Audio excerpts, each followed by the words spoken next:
Ayons une conversation honnête. Quand on pense au travail, on imagine des tâches, des devoirs, des responsabilités. Mais en réalité, le travail moderne a très peu à voir avec le travail lui-même. Le produit ou le service réel est secondaire.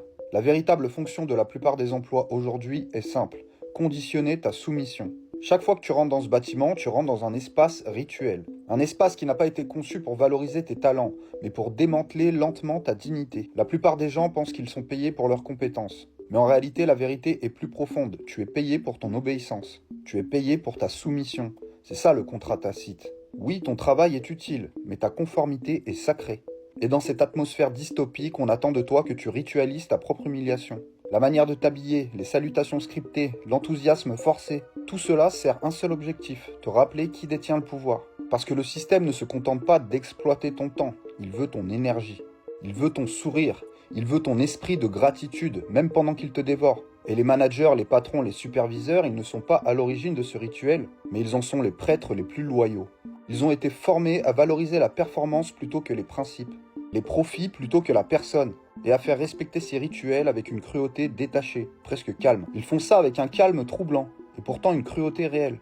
Ce n'est pas un hasard si le narcissisme est récompensé dans cette structure. Le monde du travail n'a pas besoin de leaders, en tout cas pas dans le capitalisme.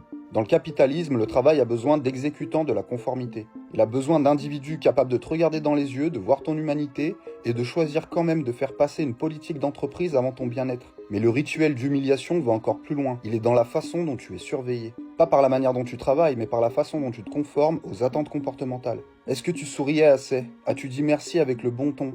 Avais-tu l'air occupé même quand il n'y avait rien à faire? Ce ne sont pas des indicateurs de productivité, ce sont des tests de soumission. Et quand tu échoues à jouer correctement le rituel, il y a des conséquences. Des avertissements, des sanctions, des séances de coaching, autant de méthodes destinées à recalibrer ton obéissance. C'est ainsi que fonctionne le monde du travail moderne. Pas comme un environnement collaboratif, mais comme un théâtre de l'exploitation. Un lieu où l'apparence de l'harmonie est maintenue par une pression constante à se conformer. Et si cela ressemble à une dystopie, c'est parce que tout le monde sait que c'est un mensonge. Les travailleurs le savent, les managers le savent et les dirigeants le savent. Mais le rituel continue parce qu'il sert la machine. Tu dois comprendre que ce n'est pas personnel, c'est structurel. Tu n'es pas dévalorisé à cause d'un échec personnel. Tu es dévalorisé parce que le système a été conçu pour extraire ton humanité, tout en te maintenant reconnaissant pour l'opportunité. C'est ça la vraie arnaque. Te faire croire que supporter ces micro-agressions quotidiennes, c'est être un bon employé. Que sacrifier ta santé mentale, c'est payer ton dû. Que la loyauté envers une entreprise qui te considère remplaçable est une vertu. Et soyons clairs, il n'y a pas d'échelle à gravir. Il n'y a pas de niveau supérieur qui te libère de ces rituels. Parce que ce système n'a jamais été conçu pour la libération.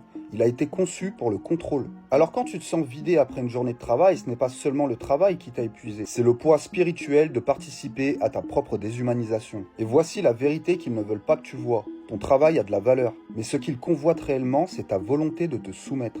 C'est ça leur véritable monnaie d'échange. Et une fois que tu reconnais le rituel pour ce qu'il est vraiment, une fois que tu vois que cette humiliation est intentionnelle, alors tu reprends ton pouvoir. Tu prends du recul, tu préserves ton énergie. Tu commences à rediriger ton travail vers quelque chose qui te sert, toi. Parce que cette machine ne peut pas fonctionner sans ta participation. Et l'acte le plus révolutionnaire que tu puisses accomplir dans un système comme celui-ci, c'est simplement d'arrêter de leur offrir ton esprit.